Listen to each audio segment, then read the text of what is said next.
Alright guys, welcome back to the garage, and just working on a little project before we get back to doing some more sanding and in order to get closer to base coat, clear coat painting.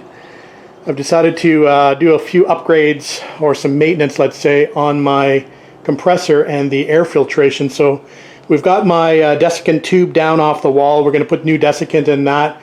We're going to change the ball valve on that because I've got a leaking ball valve, so I've got a new valve here to put on the bottom of that. We've changed out the just the basic filter. It's an oil and vapor separator on the compressor itself, and then we've got that running through the chiller over here, the air dryer, and then up to the stack where the desiccant dryer is going to be. So as mentioned, we've got new desiccant for that as well in a box up here, I believe. So we'll fill up the tube with new desiccant as well while we're at that. And then we should be ready for base coat, I would think. After that, that should move most of the moisture out of the system. And then we'll put a little filter pre-gun as well, just as a little added safety. So that's what we're in and up to today, is getting all that stuff ready so we can move forward with the project. Alright guys, welcome back. Saturday, June 12th, and just coming up to about 9:30, I believe. And just having a quick cleanup of the garage out here before we start sanding again. So we're at the paint stage, base coat stage, or prepping for the base coat stage. And I think what we're going to try to do today, that's pretty dark, isn't it? What we're going to try to do today is we're going to try to get the bottoms of both the hood and trunk, the boot and bonnet, in base and clear coat. So that will require me to do some sanding down to about 400 grit or 600 grit wet, somewhere around there, on the bottom of these panels in order to prep them to get ready for base coat. So that's what the plan is for this morning, and then we'll get to spraying that base coat and clear coat this afternoon once the humidity drops down a little bit and the temperature rises. So I was hoping to possibly get this into base coat and clear coat on the top side along with that ghost stripe application, but that's not going to happen, I don't think. I have a feeling that I'm rushing the project a little bit, so I'm going to sort of slow down a little bit and take my time. I did waste a day yesterday, not waste a day, but I spent a day getting the my new to me compressor kind of sorted out and getting some oil and water vapor taken care of as far as painting is concerned. So put a new separator on there.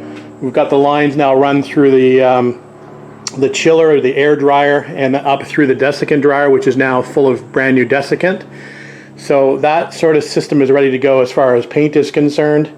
We did get some new little whirlwind filters for the gun as well, which I believe are still in the trunk of the car. So we're ready to go as far as painting is concerned. So it was time well spent. Yesterday was a bit of a nightmare, as you can imagine. The retail stores being open for the first time in 2 months. It was an absolute circus trying to actually navigate a store yesterday. And I stood in about 3 different lines in order just to find some fittings. Not necessarily for that, but for this. Trying to get some fittings to fit this valve in the bottom. And that turned out to be a bit of a nightmare. I had to go to 3 different stores and stand in 3 different long lineups in order to get the fittings to get that thing working properly. But it's done. But again, like I said, a bit of a waste of a day yesterday having to do that. Probably took me 3 or 4 hours just to get this set up, working as it should and get it ready for the actual application of base coat. So let's talk about a little bit about the process for today. What the plan is. So obviously, as I'd mentioned, we're going to flip these over and we're going to start sanding down the back side or the bottom side of the panels. 400 grit dry, 600 grit wet. I believe the U-Pole primer technical sheet says 320 dry and 800 wet, but I've always had good success with 400 dry and 600 wet. So that's the first step of the process. The second part of the process involves cleaning the garage, and that's kind of a 2-step process. The first step is to get the leaf blower out and blow as much dust out of here as possible. The second step is to get the hose out and wash this floor down with some soap and water to get all of the excess overspray of primer off the floor. We don't want to create any dust when we're laying our base and clear coat. So we'll do the best that we can as far as the cleanup is concerned. Step number 3 is just to basically protect anything I don't want overspray on. So my panels, freshly sprayed primered panels, although they're going to be sanded down anyway, I may as well protect them from some overspray. So we have some overspray sheeting here that we're going to lay over anything that we don't want to get overspray on. We'll go ahead and we'll apply that. So the last step of the process is actually rather anticlimactic. It's the actual painting of the panels. So the first thing that we'll need to do is we'll have to break out the epoxy primer, and we're going to use that as a sealer coat. So it'll be a black epoxy sealer coat first that we'll have to let flash off for about an hour before we go to our base coat. So after the sealer coat comes base coat. There's 3 coats of base that need to be sprayed, and after that is the clear coat, and there's 3 coats of clear coat that need to be sprayed. So it's a bit of a long process with all the flash times in between. So we want to get this going early afternoon before the bugs come out at night. Of course, we don't want any bugs landing in our clear, so we'll try to do this in the daytime so there's less bugs out to ruin the paint job. Alright, time to stop talking and time to start sanding. So we'll flip those panels over and start the process. Alright, we've got our 400 grit standing by, and we're just going to be using a couple of soft pads here. You never want to sand with your hand, as you can leave actual finger marks in the primer. So you want at least a soft pad. We are not going for a blocking effect here. We're just looking to scratch this down. We're not going to actually go and physically block the inside of this panel. If this was a show car, I'm sure you could probably block it down, but for this car, it's definitely not getting blocked on the inside. As a matter of fact, I can see a small dent there. I'm not going to worry about that. We are just going to go ahead and scratch this down with 400 and make sure we get all of the areas scuffed down. Same on the bottom of the hood. For the areas that we cannot scuff with sandpaper, we have gray Scotch-Brites over here. So these are a little finer than the maroon. So these are good for areas that you'll have hard access with actual sandpaper. We'll use those gray Scotch-Brites. So that's the process. So we'll go ahead and we'll start scratching the bottom of this surface down and prepping it for the base coat. All right, we're getting a little closer to painting. And just wanted to have a quick discussion on wet sanding versus dry sanding. So normally if I was doing the top side of a panel where there's no structure, for example, I'd prefer to do wet sanding to 600 grit. Since I don't want to introduce any moisture under all this structure, it's very hard to get water out from under here. You have to let it dry for several days. I don't necessarily want to do that. That's why I decided to dry sand the inside of the boot and bonnet, just because of the structural pieces and the probability of water getting trapped underneath them. So that's why I went with the dry sanding on the bottom sides of the boot and bonnet. All right, the garage is being sort of cleaned down as well as it's going to be. The panels are being cleaned down.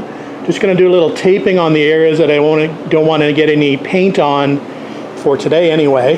So that's the next step in this process. I decided that this edge here is going to be painted when we paint the top side. Pretty much the same on the boot lid as well, with the exception of this area up here. This lip will probably be painted, this lip forward will probably be painted when the top side is painted. Everything below it will get painted today. So that's just not to sort of stack the clear up. We don't want to have a defined sort of clear line here. And since I can't do this panel all in one shot, we're going to break the paint here and break the clear here. Then we'll continue around the edge when we do the top side. I don't know if that makes sense or not. It makes sense to me in my mind anyway. And the other thing we're going to do is that inner panel structure for the boot lid. So we'll get that into paint and clear today as well and get that out of the way. All right, so let me tape these panels up and then we'll clean them down one more time. Probably wet the garage floor down one more time. We're going to set up our fans and we should be ready to spray for our sealer coat, which will then have to flash off for about an hour, and then we can do our first coats of base coat and then our clear coat. All right, guys, just coming up to 12:30, and I think we're ready to go. So here's the setup. We've got 3 fans out front.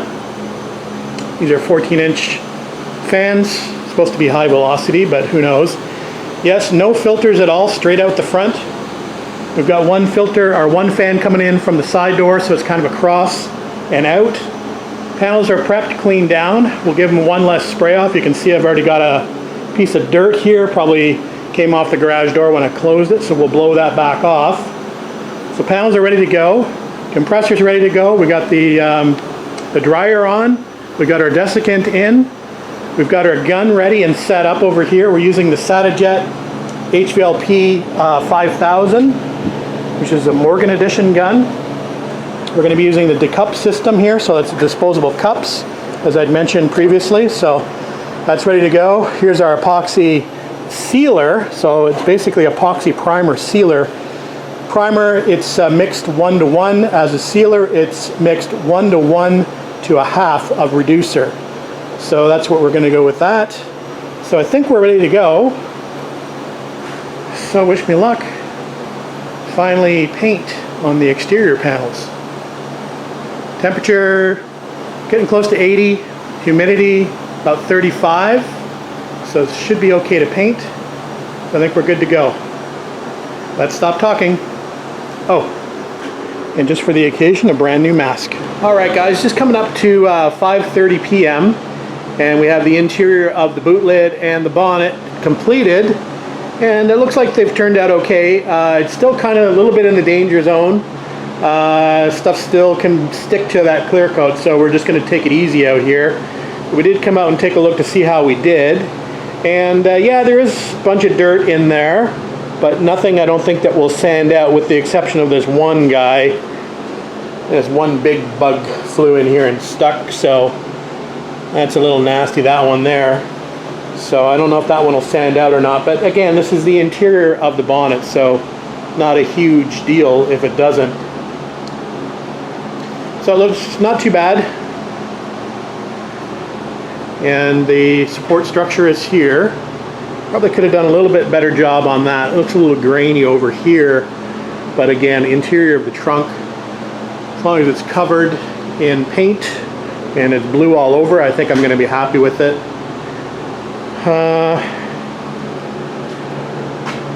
This looks pretty good. Again, it's going to need a little bit of sanding. And I got some dirt in it. Don't see any big bugs, maybe one there, but doesn't look too bad. But definitely lots of dirt, as you can see in the video, but it's shiny. Anyway, we'll sand that out like we did with the inner fenders on the engine bay. It makes a big difference. So just wanted to give you a quick shot of that, and probably in about another hour or so we'll get out here and we'll get the garage door open, and we'll let it fully dry overnight and probably for the rest of the next day. We don't want to probably doing too much out here, although we may move these out to the driveway and then start working on something else.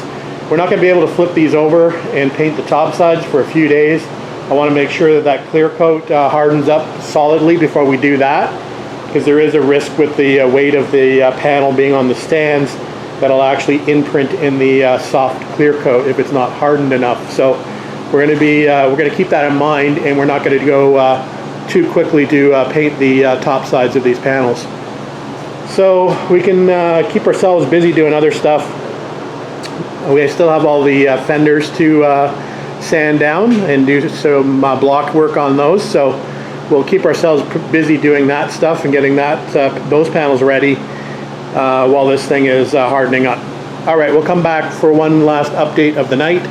Maybe in about an hour or so we'll come and check and see if any more bugs have decided to end their lives in my clear coat. All right, outside of the danger zone, so we got the garage door open, and we're just taking a quick look. I did unmask the edges where I taped it off, and all is looking good. Just that one big bug to speak of, and just some dirt that we're going to have to sand out, which is, like I said, normal for this garage, or expected for this garage. So this is a rather difficult panel to spray. It's probably the most difficult panel I've actually ever had to spray, considering there's all these sort of undulations and, you know, bubbles, and this structure in the front which is difficult to get under. So yeah, it was a bit of a challenge, I'm not going to lie. Probably could have got a little bit better paint coverage on the inside, of here, but I did my best. I think it's not too bad. And like I said, I think it looks pretty good. You know, getting paint in under there, for example, under the supports, for example, in around here, for example. It's kind of difficult, so I'm not going to lie. It was a bit of a challenge. Anyway, it's done. I'm happy that it's done. So again, what we'll do is we'll let it cure for a couple days before we attempt to paint the top side. And in the meantime, while that's happening, we'll probably start working on the fenders, as I'd mentioned. So stay tuned. Anyway, we'll upload what we've got. I'm sorry I couldn't take video of the painting process along the way. It's just too difficult. It's actually too stressful, first of all. You know, I'd rather just concentrate on the panel itself, and I knew it was going to be a tricky panel to spray, so I didn't want to really video it and have that added pressure. So unfortunately, no videos to share of the whole process of you know, going from the epoxy sealer up through the color coat and the clear coat, but we'll try to maybe do something on easier panels. Even the top side of these will be so much easier to spray than what the actual bottom sides are. So we'll try to share that process with you on a later video. All right, guys, thanks for watching. Thanks for commenting. See you tomorrow.